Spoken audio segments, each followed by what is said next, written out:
So thank everybody for coming. It's a pleasure to be here, to be part of this lecture series. I'd like to thank José Antonio Sheibubi and Keiner for this kind invitation. And today we will present this is our ongoing project, which I have been conducting with Felipe Heck, who is my co-author and my who is also a fellow in the Blavatsky School of Government in the University of Oxford. This project is a large project that covers 6 countries in Latin America region. But today we present only Brazilian case because you have some data to show. But it's important to mention that you use the same empirical strategy and the same theoretical framework to analyze the politics in these countries. So I organized this presentation in 4 points.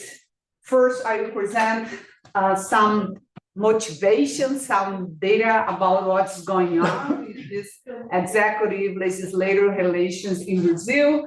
And I try to show some evidence about this maybe decline executive dominance in the legislative arena. So you make this more some important point here about what this legislative dominance means. And I ask in this paper, try to ask if you are looking for all president movements. So you try to explore a different view about the presidential decree make in Latin America countries, look at not only to the legislative decrees, but also to administrative decree. So by comparing the use of just both type of tools, legislative and administrative decrees, you try to broaden this perspective, so our understand about the presidential decree make in some countries. So who is familiar with Brazilian politics? Probably know this guy. He is the Speaker of the Senate, Federal Senate, and the Chamber of Deputies. And after 10 years of a very important crisis, political turbulence in Brazil, politicians, media, people have been increasingly asked, is the president became less powerful? And you look here, it is the situation where the executive was defeated in a legislative in a floor vote in the Congress. So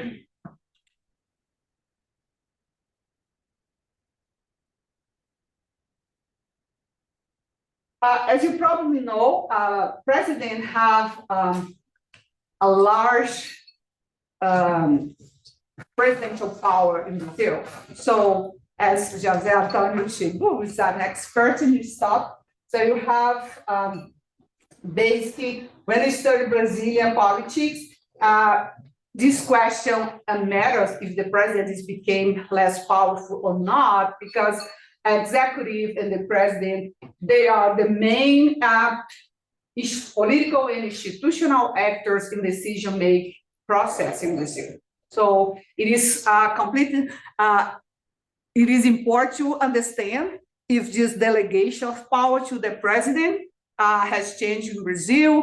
And when you look at this, the political process in Brazil, this kind of power, the capacity to issue decree, to present some bill proposal, to manage the budget, especially the capacity to issue provisional measure, our medida provisória, it made a president able to approve a lot of reforms, economic, social, and institutional reforms in Brazil that not only stabilize our economy, solve some economic problems in Brazil, but also this kind of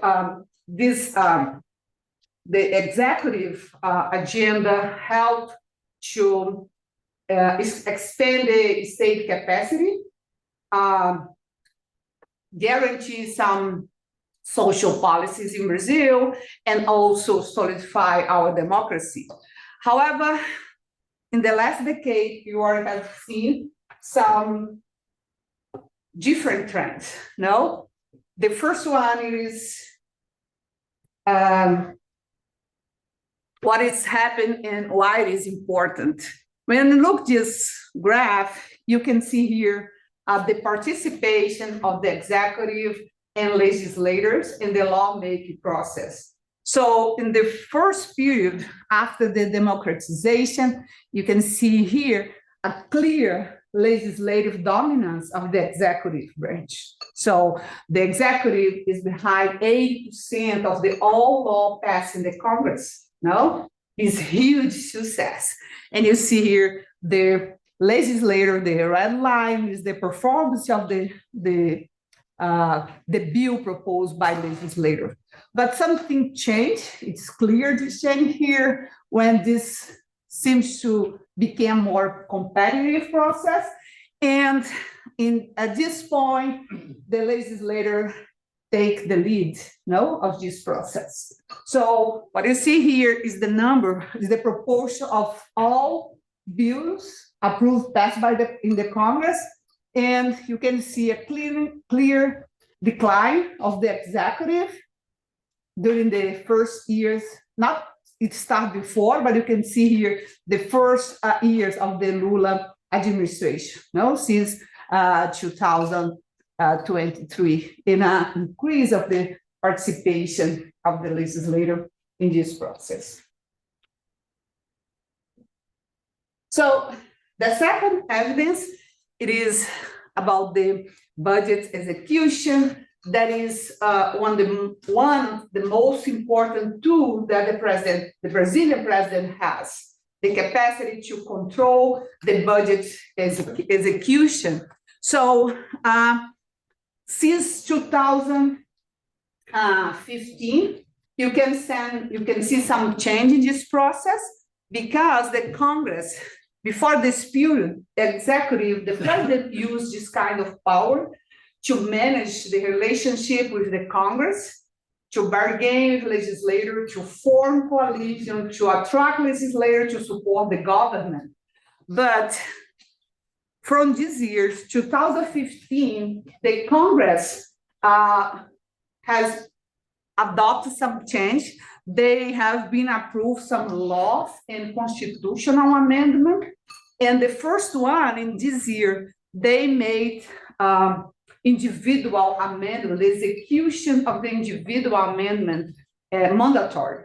Until this point, the president can decide when and how much they will put money in some project, in some areas that executive, the legislative want. But from this point, they change this by a constitutional amendment. They decide, no, from now the executive has to execute this kind of individual amendment. And in the same 4 years afterwards, they change again. They make mandatory as well the state caucus amendments. That is a money that the state caucus can decide to apply to fund some policies or some project. And in the same year, they create a new type of transfer. So Brazilians know PIX is the name of a direct bank transfer in Brazil. It's completely free. And they use this name to call this amendment because it is a special transfer. They send money to the government and to mayors, and they don't have to say how they use this money. So it's a free money for governors, for mayors in Brazil, and it became a very important tool to the legislator connect themselves with the subnational government. And they are trying to make this committee amendment mandatory as well. So look, the impact of this change, it is massive. So in 2015, the first year, the individual amendments, the total of the amendment, it corresponded to 3.4 billion. And now this year, 37 billion. It's incredible increase in the capacity of the legislator to allocate money in some project. And you can see here the individual amendment, they correspond to 21 billion, around 57% of the all amendment. So the executive, they lost some capacity to use this tool to manage their relationship with legislators, and of course, to bargain some special decision in the Congress. But maybe the most important change, it is here. So what you have here is what happened with this provisional measure, these legislative decrees that the president can issue. This kind of tool is really important because this decree has a force of law. When the president signs this decree, it is valid, it is action in force. So the president can issue this decree, and legislators can change, can make some amendment, can reject this provisional measure. But look, since the Dilma administration, the Congress has been saying no to the president in a more frequent way. So this red part is the Congress reject this provisional measure, but this light red, the Congress take no action. So the Congress simply let the provisional measure die and take no decision. Because after 120 days, if the Congress make no decision, they expire. So what is the Congress is doing? Just let them die by making no decision. No? Look this, 50% of the Lula provisional measure. It is a huge change when you think how powerful this tool used to be to the president. So many presidents, like Plano Real in Brazil, our very important economic plan that stabilized the economy in the night, it was implemented by a provisional measure. So it is, if the president faced this kind of situation, that could be really complicated to succeed its governing agenda. Mine. So, do you mind questions? Yeah. You don't mind? No. No. How do you, can you go back to the other slide? So how do you interpret the fact that the number of actually rejected MPs are very small under Bolsonaro, as opposed to just not doing anything? Because during the pandemics, the Congress almost write the provisional measure, no? Because some decision, especially some financial decision, needs to be, they need to, the president, the executive to sign a provisional amendment. They cannot wait the new budget, you know, the new legislation. So it is an emergency decision. They need to be like a provisional measure. So the government, Bolsonaro, they accept. So basically the Congress saying, I need this change, I need to put it in the provisional measure. So there is no reason to reject because it is almost a congressional decision. Okay? So as he asked, do you mind if I about this draft too? So what you're saying is that it doesn't make any difference if the Congress is if the majority is with the president or not, right? Yeah. So I show a graph after to show this the size of the coalition, but what you are seeing is the Congress became less likely to say yes no, to Whoever approve, doesn't- yeah. to approve this, the use of this kind of mechanism. Mhm. Because it is understandable when you say the Congress are use their own initiative to introduce, to propose some legislation. So they are maybe more autonomous now to advance some agenda and not wait for the executive sign a provisional measure. No? So when you look this kind of evidence seems to be a less powerful president, right? Yeah, our question, it is not necessarily. So our point it is, if you are looking for the right direction, if you are considering all movement that the president can make in this process. So no doubt that the legislative powers are really important to the president, especially the decree power, but the presidential agenda depends not only on law, but also administrative decision. A large part of the governing agenda can be implemented by using administrative decree. It's our main point in this project. And we'll try to invite you is just call your attention is that what happened when the president used this kind of power? You are still talking about presidential decree make powers. So, but it's a different kind of decision, no? Maybe not so powerful like a provisional measure, but the president can get it done by using this kind of tool. So it is interesting in Latin America region, in Brazil, people, scholars pay attention in this legislative decree, but not in this administrative decrees. It is what we try to do just to shed light about what the president can do and how this kind of tool can be important. So in this research, what we're trying to do is just to broad our understand about this presidential decree make by look this two type of decrees.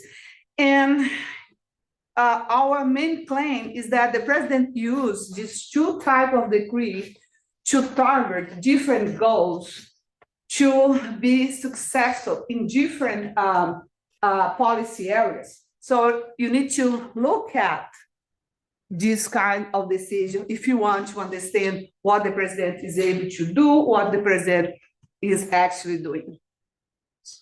So in Brazil, we have two types of decrees, as I have been mentioned. The first one is legislative decree, provisional measure, is a decree with force of law. It is the most important tool, but also the president has this kind of prerogative. The first one you call implementing law decrees is basically a decree saying what the president, how a law will be implemented. So in this decree, the president gives some directives to the bureaucracy or to states how this law should be implemented. But the president is not obligated to implement everything in the law. He can select some articles, some point in this law. And in our research, you call that selective implementation. And you understand this kind of move as a strategic use of this decree. And you have another one that is the autonomous decrees, is when the president say, well, I will organize this agency in this way, I will transfer some staff from one agency to another agency. I use this criteria to implement some social, some governing program. So it is the kind of decision that the president make use this type of decree. So our basic point in this project, it is understand if the president makes some strategic choice when he needs to make a decision, if he thinking about what kind of project it can use. So to analyze this, you look at provisional measure and administrative decrees since the Collor administration, and you have this huge number of decrees, no? Administrative decrees like 300,000 decrees and a lower number of provisional measure, but it's still important. You can see here this the evolution of the issuance of this decree. So numbers matter. Numbers. It is important to look at this volume of decree. But what you're trying to do is understand the contents of this decree. What kind of decision the president are making by issue provisional measure or administrative decrees, no? And to understand and to explore this, the content of this decree, you are using a special strategy. You build this novel and large data set with all provisional measures and all administrative decree, and you try to understand what the president is doing. What is you can see here is a HAP president sign, not a law, but an administrative decree. So it is a situation when Lula signed a decree about the commercial and industrial use of the natural gas in Brazil. Actually, a very controversial decree that maybe will be challenged in court, but it's a nice picture. So happy president signed this kind of decree. So to dive into this data, to explore the data, you are using some machine learning techniques, just especially the structural topic modeling. Felipe will be happy to give more details in the discussion because he's really engaged in exploring this data in this way. But basically what this technique do is just to read this decree, like this text, and extract some topics from this text, look at the occurrence or the co-occurrence of some words. So it is a way to cluster the words based on this, the proportion, the prevalence in these documents, and show us a set of topics that you interpret like decision areas that the president has been pursuing by issue this kind of decree. So a nice aspect, something interesting when I use this model, structural topic model, it is you can control, you estimate this topic controlling by some covariates, like in a regression model. No? In this case, use ideological distance, president and legislator, median legislator, the year, the present terms, and the type of decree. So in this moment, you are estimating this topic using only the abstract of this decree, but in the project, we will use the entire text of this decree. So in this model, we estimate 42 topics, and you can see how fascinating it is. So it's pretty hard to read. I put it the most, the topics a large proportion in this corpus. So you can see the president can make land reform, manage budgetary credits, make expropriation for public works, define environmental protected areas, make public concession, international agreement, and organize, make change in the organizational structure of the executive. So when you look this set of these topics, in our research, you ask if the president make this kind of question to himself, no? Which unilateral tool should I use if I want to succeed in some policy area? So you basically are exploring if the presidents are make this kind of strategic choice when he needs to make this kind of decision. So in this graph, we calculate the difference in the probability that a president will use a provisional measure, a legislative decree, or an administrative decree.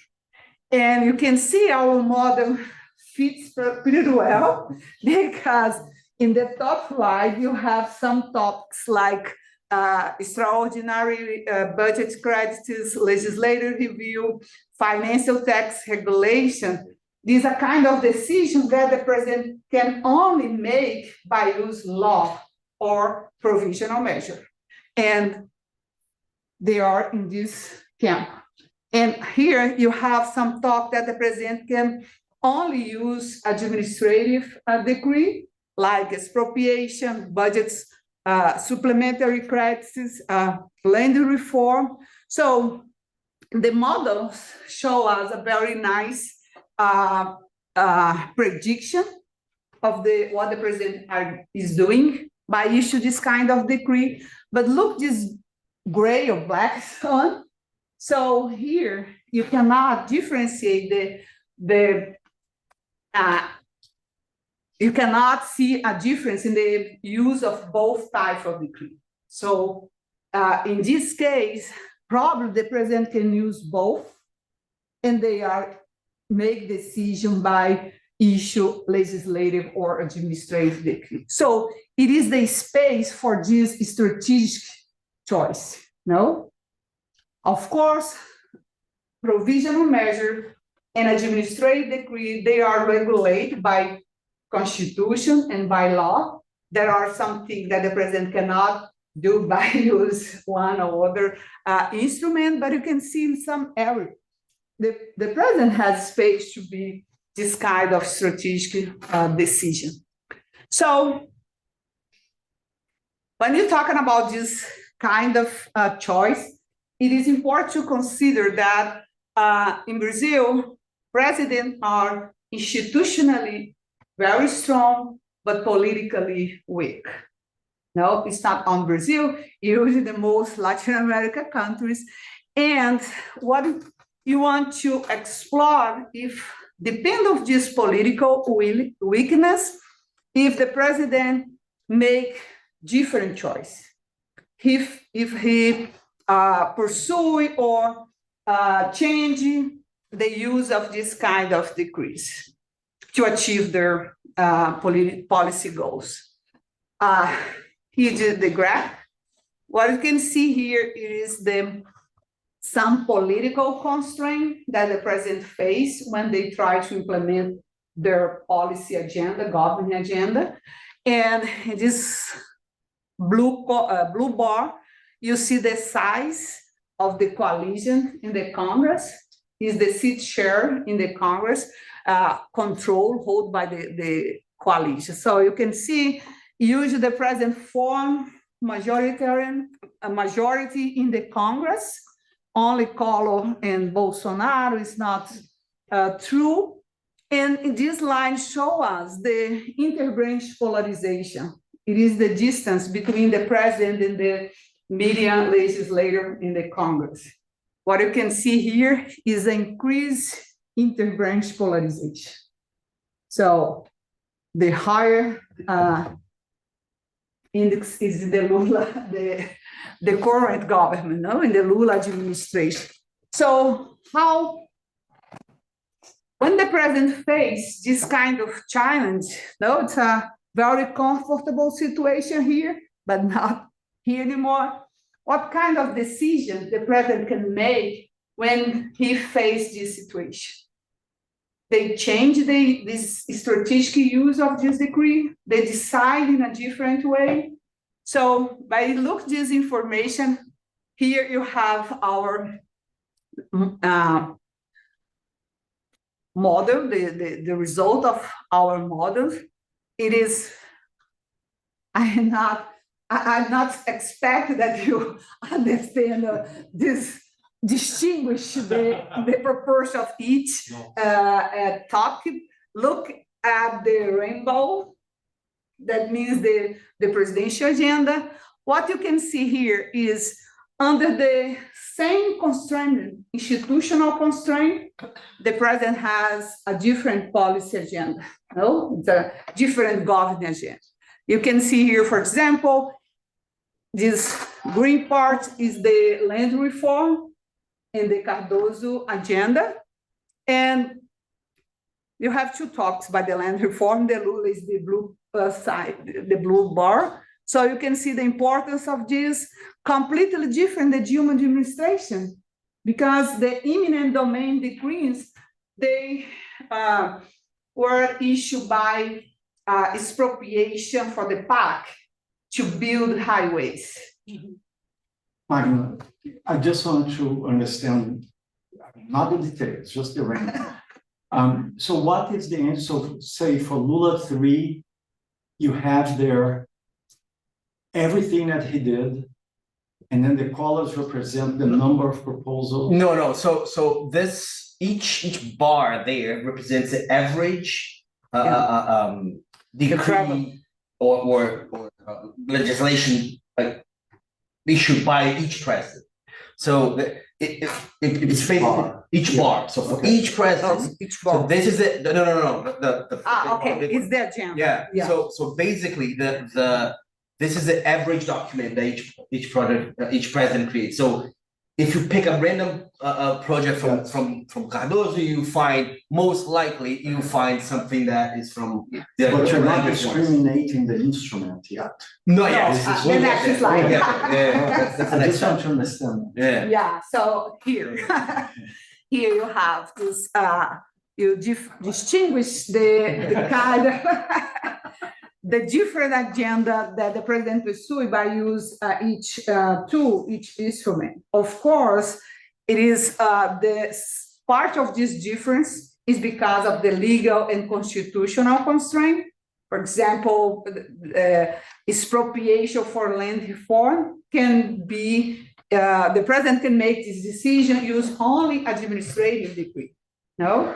But some kind of decision, for example, to, when the president gets extra money, he needs to inform, to communicate to the Congress that they have this new money, extra money, and the government use this money, but the president can do it only by provisional measure. So there are many legal and constitutional constraints, but they didn't change during this period. So the variation, this difference here has more to do with the political agenda. No, the difference in the political agenda that each president had. So you can see here, it's completely, some talks is common to the both, can I say, figure, table figure, but in some case you have only in administrative decree. Our main point here, it is this kind of decree, they are multi-target tool. The president can use them for different policies, goals, or for different government policy. And you need to look at, you need to understand that. So if you fix in political science, people who study executive legislative relation, they only look at this part of the decree making powers, the use of the decree making power. What we want to propose is just, you need to look both. You need to understand when the president try to pursue their goals by issuing legislative decree, and when they use administrative decree. So just to make more clear, here's the talks issued to the Lula third mandate. And you can see here, in the top, you have the use of provisional measure, basically these extraordinary credits, extra money that the president needs to communicate, and some transfer to the subnational government. It is PAC. Part of this transfer has to do with the new PAC in Brazil, this investment program that the government is implementing, and also some legislative review. This is really interesting because it's a president issue a new provisional measure to change a law, to modify some law. In case of the administrative decree, you have, after Bolsonaro, the president has been spent time and energy to change what the Bolsonaro did in the executive administration. No, so you can see a large number of this kind of decree to reorganize the agencies inside the executive, and also really interesting, the implementation of new policies by the government. So we have a lot of decrees, just create some new programs or establish some programs that Bolsonaro abolished.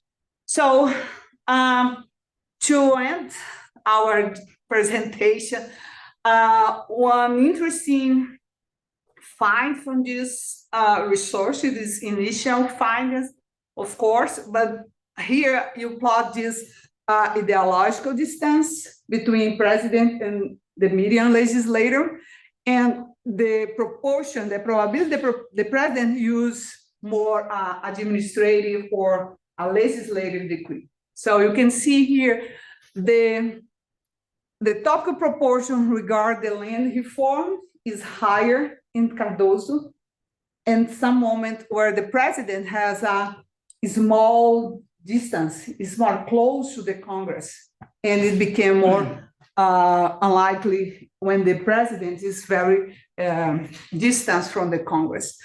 And here you can see the higher probability the president used this administrative decree, the red line, to implement this kind of change, executive organizational structure, like Lula and Bolsonaro. Bolsonaro is here. So you have more a high probability to use this kind of decree to take this kind of decision. That could be very important to put the bureaucracy in line with the president wants. No? So to sum up, our main claim is that important to look at both types of decree. So the president still will remain these key tools. It is important, no? I think, I don't know, someone asked you give a more positive perspective of the Brazil. So the president still have this power. It is continue to be able to make decision by issue this kind of decrees. But in this context, when the president face a hostile or a less friendly Congress, maybe this administrative decree become a more important tool. No, the strategic value of this kind of decree can be higher when the president faces this kind of political conflict or political distance. So the interbranch relation, I show because of this interbranch polarization, it is changed.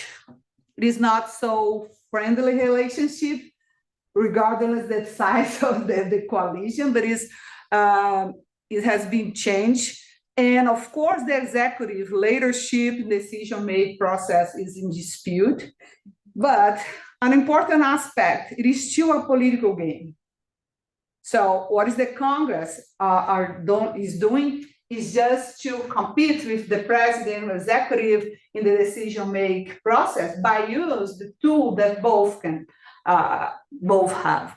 But not sure yet at this point, not sure if the Congress will invest in an institutional game.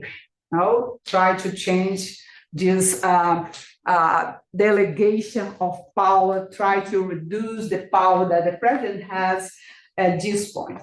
In fact, Lira created a special committee to discuss the adoption of the semi-presidentialism in Brazil. It is a kind of decision that they have, this is the gaveta. But it is still a political game. I think it is not, I can't believe that the Congress will make this movement, no? Because the power that the executive has, it is important to these parties, because these parties are in their ministries. They are in the executive. They need these powers to make decisions as well. So we believe in this project, you have to explore more this both type of decree to better understand this process, not only what the president is doing, but how the Congress react to this kind of decision. Thank you so much.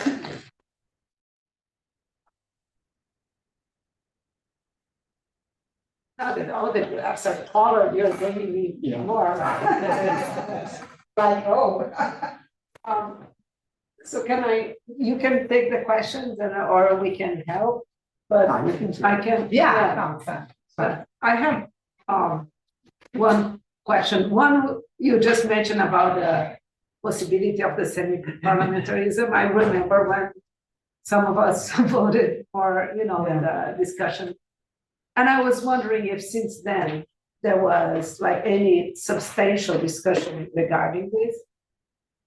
And on the other hand, I was thinking. So the semi-presidential? Yes, or when we voted presidentialism or parliamentarism.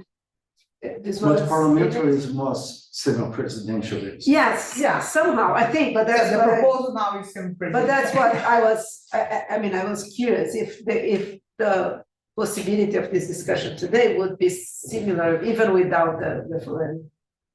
But also I was thinking that why the Congress would want, like, you think that it's not leaning to, but it seems to me that the Congress it's in a pretty comfortable position in that sense. First, because of its implications in the government, but also in the executive, in the states. So if they have governments, but also because they have an ability of a lot of negotiation.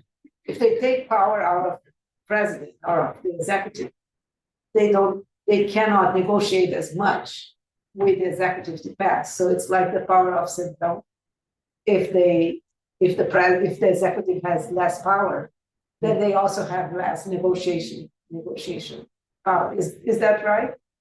Yeah, so the first, actually some members of the Supreme Court support this, the adoption of the semi-presidentialism. And for example, a former President Temer is a person that is stimulating, is encouraging this kind of discussion, but it's more a strategic move from the Congress. Why? Maybe I can adopt this if the executive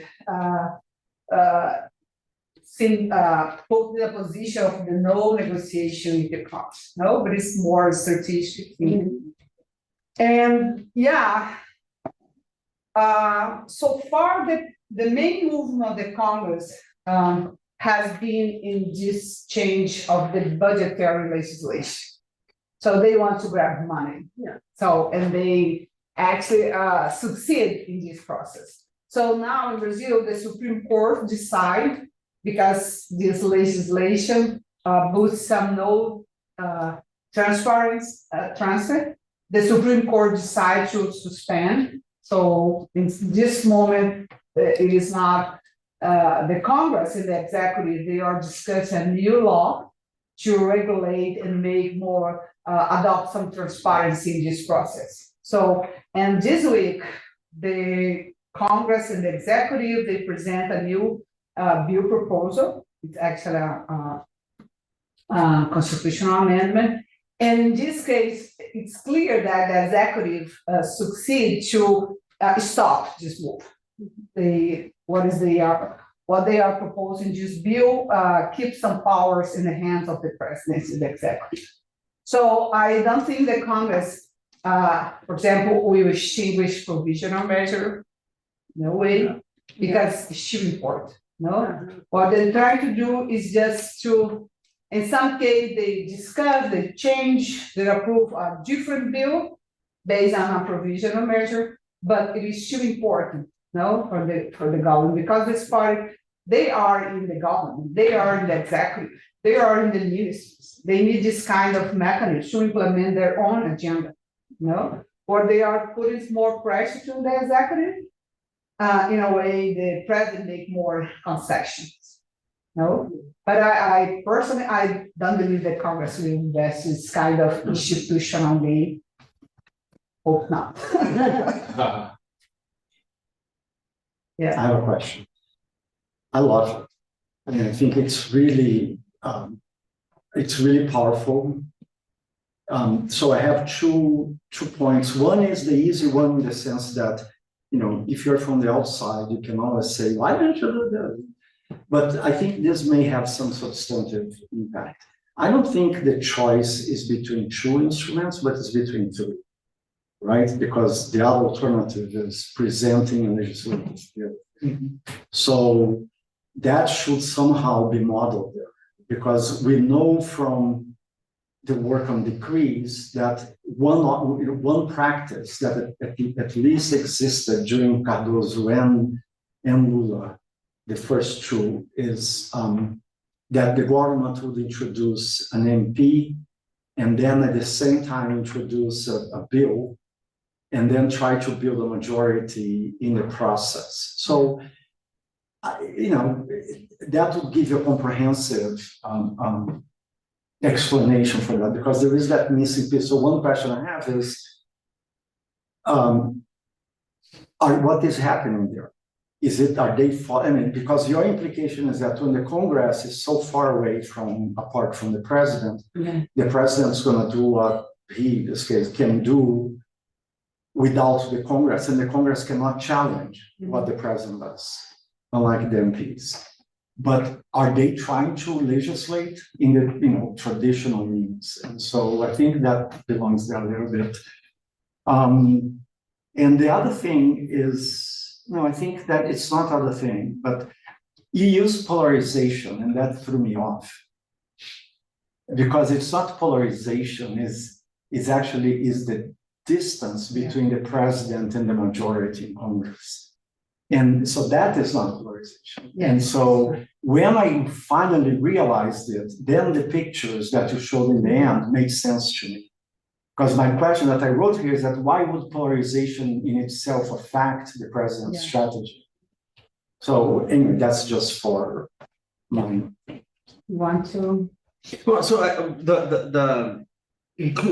see one difficulty with including the whole is how can we identify what is actually coming from the executive, thinking about the normal bill, right? Oh, they author it. They introduce it because they have the formal part to introduce. Sure, but when they might be trying to drive their own agenda without it actually doing that themselves, right? Like they can use other members and so to some extent we are missing a piece anyway, and then I don't know if Mike and I do it, we have never discussed this, but what I think might be complicated there is just whether we would be misattributing some part of the Senate bills to that should be attributed to the executive that we're actually not attributing to them.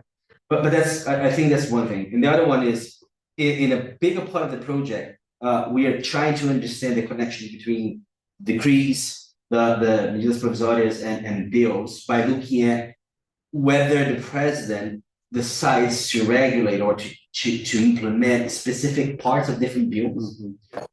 So we're not actually looking at the legislative process on itself, but we're looking at whether the government's like trying to I think that's more clear way of showing that their agency or what they actually want. So they go through a PO and just say, okay, this needs implementation, this needs implementation. But for me, I just want to use this part. And we're trying to use the decrees to identify these what we're trying to, the selectiveness of the.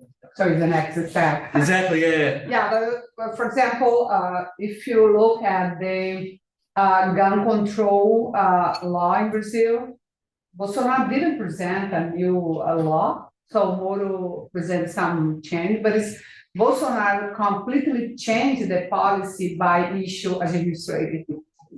He issued 11 decrees, also revoked 2 or 3, but they changed completely, and he split in many decrees that make really complicated to monitor, to follow what is going on, because they changed the policy, but they didn't present a new law. So it is a kind of strategic move that you are looking. But it's, I agree, you need to look at, especially now, because in the Lula, the third mandate, Lula, the government has been changing this provisional and ordinary bills in many cases. So they introduce the MP, and then in the process, they introduce when the government see it will be defeated, they present ordinary bill.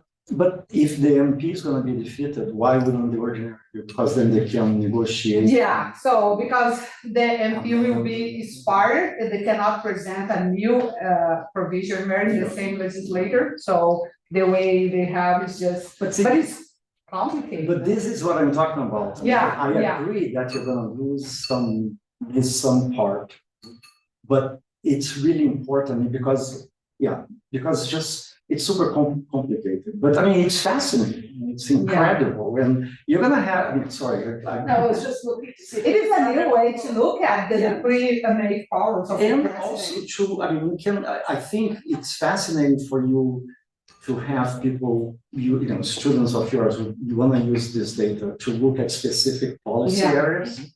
Because we have all these papers that look at MPs and bills, but then there's a lot going on in these areas, and so we can be completely misled. Yeah, if you want to understand, for example, environment protection policy in Brazil, you need to look this kind of thing. Land reform, you need to look this administrative thing. So it is a missing that could be very important to understand some policy areas. No, and not only in Brazil, okay, because you did this analysis for. It's a general analysis for other countries, and you can see the importance of this administrative decree in many administrations in Chile and Colombia, Argentina. For example, in Argentina, that they don't have a bureaucracy, a stable bureaucracy, because the president changed and he issued a decree every 6 months to nominate people. This is the way the pyramids survive. So you have a lot of the administrative decrees that are basically nominate people to the executive branch. So in some area, you need to go through this decree to understand exactly what the president is doing. I have one more. You're going. Are you going? No, right now. So can I? And then I have to leave soon. So here is, I don't have this as a formulated question, but this is like it bothers me a little bit, the language of Congress versus executive. I still think that a more productive way to think about it is of a more cooperative, coordinating process. That is compatible with what you see happening in Lula's and even in Bolsonaro's case, because it's not that the Congress is, the fact that the Congress is becoming stronger in the sense that they are rejecting more, that doesn't mean that the executive is becoming weaker. in the sense, they may be doing, that's the point of your papers, right? So they may be doing things in different ways because they have so many different ways of doing it. So anyway, that's just to note Yeah. yeah. So in this scholarship, in this literature, you have this some mixed finds because you have evidence that this kind of decree is used in a collaborative way. No, it is the president like administrator. They use this support backed by all parties just because everyone wants this kind of decision. But in some, you have another literature, some different papers showing that no, the president used this to support to avoid the Congress. No, we believe the most interesting way it is to understand when the president used in this way, and not to say it's only one of these possibilities. It is the reason why I look for legislative and administrative decrees, because I think it could be a way the president make different choices. No, for example, in this new decree from the Minister of Energy, I mentioned the gas natural transportation. This decree probably will be challenged in the court because they change the policy. So many sectors react to say no, the president cannot change this by using this kind of decree. You need a decision from the Congress because what the president is doing just legislate. It is not provisional measure. They are using a wrong tool to change that. And the minister is happy. They are made a lot of change by use this kind of decree. So it's from PSD, it's the Kasabi party. So they are very happy to control this ministry, that it is very powerful. Able not only the president, but this party make a lot of things. They are happy to use this kind of decree. Are there many court challenges to this decree? To the administrative decrees? A lot. Are there? Yeah. But I mean, like here, the executive order. Especially the Bolsonaro administration. Oh, yeah. Yeah, because it is something interesting. This autonomous decree, there is a constitutional issue, no? Because they don't. This decree doesn't depend of a law, because they are decide about something administrative. So, and there was a discussion that in this case the Supreme Court has nothing to say, because it's not a law. That's interesting. They cannot decide about the constitutionality of this kind of decree.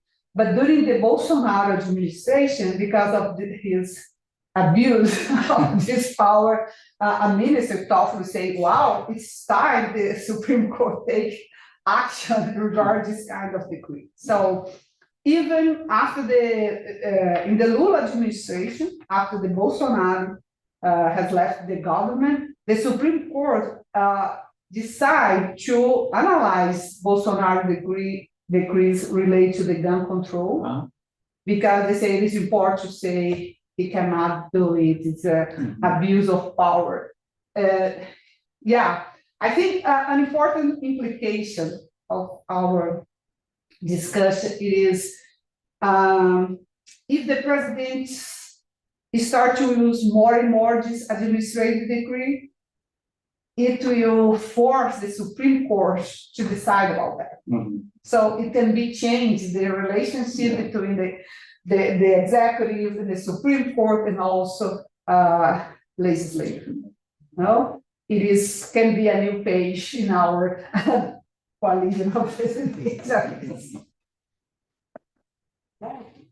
Well, I have very quickly. Just I'm wondering, listen a little bit more from you. Something the Congress somehow turn more reject more bills and proposals from the executive in a way that to enhance their capacity to bargain for a budget and things like that. So I think that I wanted to ask if, for example, do you think that this relationship doesn't change, but the new aspect is that this relationship became more extensive to the executive these days in general? I would like to listen a little bit more from you about that. Yeah, probably. No, it is something that we need to understand that the Congress, it is not this discussion about dual agenda, no, the executive, the legislative, each one has a own agenda. But the Congress now, I think it's clear that some groups, they have agenda, legislative agenda, and they want to implement. When you look, for example, the agribusiness sector, the agro inside the Congress. So this group, they have agenda, and they are saying, well, you have this too. You can propose, you can manage this process to approve that. So in this way, it can become more expensive, no? But I think you need to understand this kind of move inside of the Congress, no? Because coalition, for example, yesterday, the Ministry of the Agriculture, they decided to go to the court to keep the use of agrotoxicants. So the ministry, it is not an opposition, but the ministry decide, I will insist against the government position. Oh my. So because they are feeling so comfortable to do that, you know? I don't know what is happening with this ministry, you fired, but. That's what you would expect, right? Yeah. Or maybe not, the government feels so weak to face this kind of situation. No, but it's, I think it's other side of this story, no? You need to look at the agenda of some groups inside the Congress, because they are becoming stronger, and they insist in this own agenda.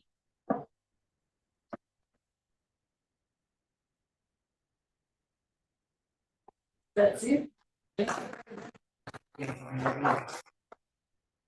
So thank you so much. Yeah. Of course, I mean, I imagine that it's in the back of everyone's mind. It's in the back of my mind that it's all, you know, thinking about the presidential power here in the US and how those things relate. So, you know, if we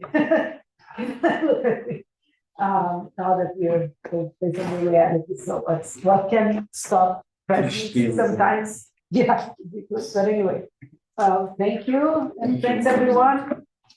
Please keep looking at the newsletter. We have more events coming up until December. So thank you.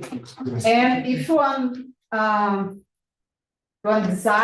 want to discuss more about this project, Felipe Heck is here in the team. So you can talk with Felipe about this project. You're welcome.